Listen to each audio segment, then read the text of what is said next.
Some relationships feel right almost instantly. You feel seen, understood, chosen, like someone finally gets you. And then something shifts. You start overthinking, you second guess yourself, you become more careful, more quiet, and you don't even notice when it starts happening. Slowly, you lose touch with yourself, and if that feels familiar, this video might explain why. Today, in this video, we are talking about how unresolved childhood trauma can make you especially vulnerable to covert emotional abuse, and how you can begin to find your way back to yourself. Welcome, hello, I'm Karsten Noack. I'm a therapist and coach, and I help people work with topics like anxiety, trauma, and difficult relationship patterns. We are looking at something that often goes unnoticed for a long time: emotional abuse by covert narcissists. But I could say covert emotional abuse. This doesn't only happen in the romantic, that's the right word, not really, relationships. It can happen in families, friendships, workplaces. Anywhere there's closeness, power, dependency, or emotional vulnerability. Sometimes you'll see this in people with strong narcissistic patterns. And today, we are not diagnosing anyone. We are looking at patterns, impact, and the way your nervous system responds. What covert abuse actually is. Every relationship has conflict, misunderstandings, differences, tension. Healthy relationships repair. Both people take responsibility. Both people stay reachable. Both people are allowed to have a reality. Covert abuse follows a different pattern: confusion, repeated doubt, subtle blame shifting, a slow loss of self-trust. You're not attacked directly. You're gradually destabilized. And that's what makes it so hard to recognize. Gaslighting. When your reality gets questioned. One of the core mechanisms is gaslighting. Your perception gets reframed. You're overreacting. That's not what happened. You're too sensitive. You misunderstood me. You always make things difficult. At first, you question the situation, and over time, you start questioning yourself. Eventually, you trust their version more than your own. That's a turning point. Because once your reality becomes negotiable, your boundaries become negotiable too. The childhood blueprint. Many people who get pulled into these dynamics learned something very early in their life. Connection requires adaptation.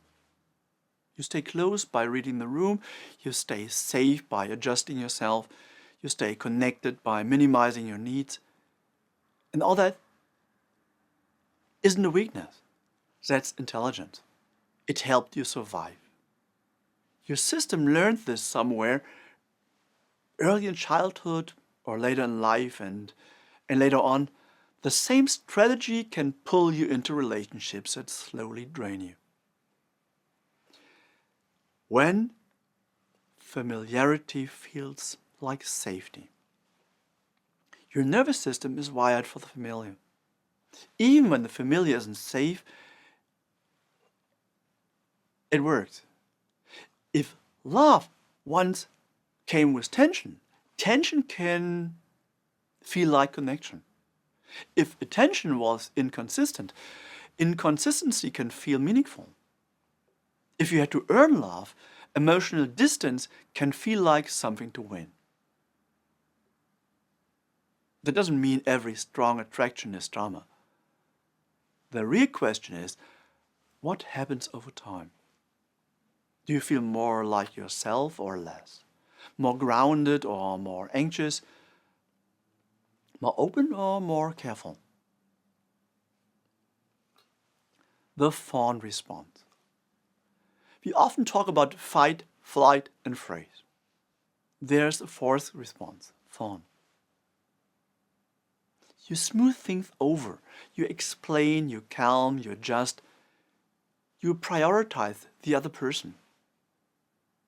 On the outside, it can look kind, mature, understanding. Inside, it can be exhausting. And covert dynamics often activate this kind of response. Empathy slowly turns into self-abandonment. And you may call it love, while your nervous system calls it survival. Intermittent reinforcement. One of the strongest bonding mechanisms is inconsistency. Warmth, distance. Connection, withdrawal.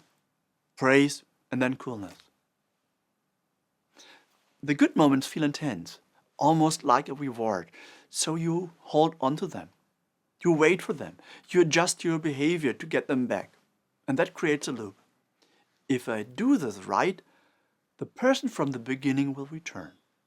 And that loop is powerful. Especially when an old part of you still hopes, this time I'll be chosen. This time I'll be safe. This time someone will stay.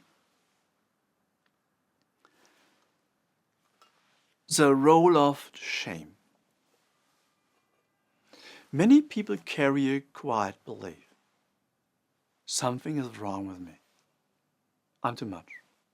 Too sensitive. Too complicated. Too needy. Covert abuse connects directly to that. One small comment can activate a deep old pattern, and suddenly you're not just trying to fix a relationship, you're trying to fix yourself. You're trying to become easier to love, and that can keep you stuck far longer than logic ever would. Here's an example. Imagine Anna. Anna learned early in life to keep things peaceful. She reads emotions quickly, she adapts easily, she senses tension before anyone names it. And later in life, she meets someone who seems deeply attuned to her. At first, it feels almost perfect. The conversations are deep, the attention feels rare, the connection feels special. Then things shift. Less contact, mixed signals, emotional distance. When she brings it up, he says calmly, "You're very emotional." Her chest tightens. A familiar feeling moves through her body. An old part of her takes over. I need to be easier. I need to understand better. I need to fix this. So she becomes more careful, more patient, more available. And slowly, she disappears in the process. She calls it love. Her nervous system calls it survival. What your body is telling you. Your body often knows first. You might notice tightness in your chest, shallow breathing, a lump in your throat, constant overthinking, sleep problems, emotional exhaustion after contact. Maybe you keep checking your phone, waiting for a message, waiting for clarity, waiting for warmth to return. And all that isn't weakness. It's your system trying to protect connection. Your body is saying, something here needs attention. Something here needs protection. The real cost. This kind of dynamic builds slowly. You become more careful, less expressive, less certain. You may pull away from people who could help you see clearly.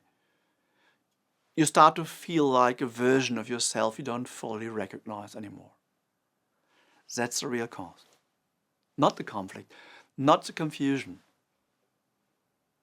You lose access to yourself, and when you lose access to yourself, someone else can define the relationship for both of you.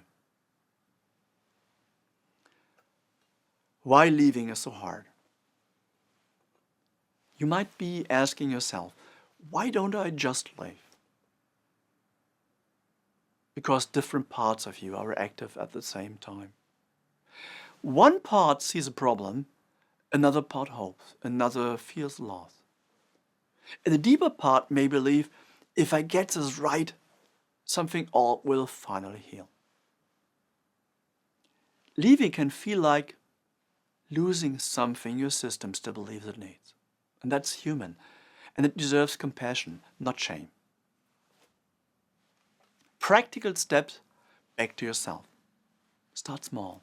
First, write things down. What actually happened? What was said? What did you feel afterward? Clarity grows through facts. Second, slow things down. Distance reduces emotional intensity, so take time. Sleep on it. Let your nervous system settle before making big decisions. Third, listen to your body. Your body is often ahead of your thoughts. After contact, ask, do I feel clearer, calmer, more like myself, or tense, confused, and small? Fourth, test boundaries. Say something simple and clear, like, I need time, that doesn't work for me, I see this differently. Then watch what happens. Respect becomes visible when you set a boundary. Fifth, talk to safe people. Choose people who bring you back to yourself. People who don't rush you, people who don't shame you, people who help you hear your own voice again.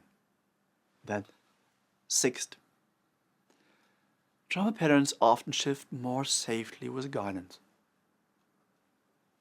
Therapy can help you separate what belongs to the present and what belongs to an old survival response. Seventh, create safety if needed. If there is intimidation, control, threats, or escalation, prioritize safety. Reach out. Document what's happening. Create a plan. Your safety matters more than explaining yourself perfectly. And here is an exercise. Place one hand on your chest or on your stomach, or both.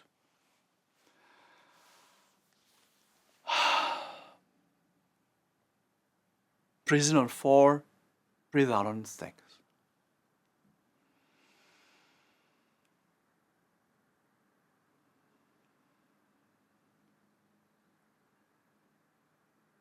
Ask yourself, how do I feel after interacting with this person?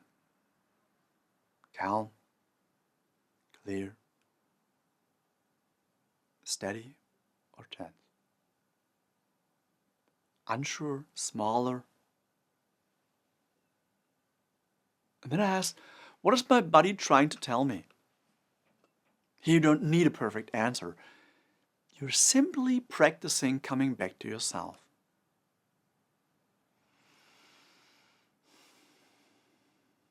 Now, maybe you've spent a long time reading other people, their moods, their needs, their reactions, and now something new begins. You start reading yourself, your signals, your boundaries, your truth. Healing begins when you come back to yourself, clear, aware, grounded. You're allowed to trust yourself again, step by step. So, if this resonates with you, please leave a comment. What parts stood out the most? You're not alone with this. And you want to learn more about anxiety, trauma, and nervous system healing, you'll find more videos on my channel. I'm Karsten Noack.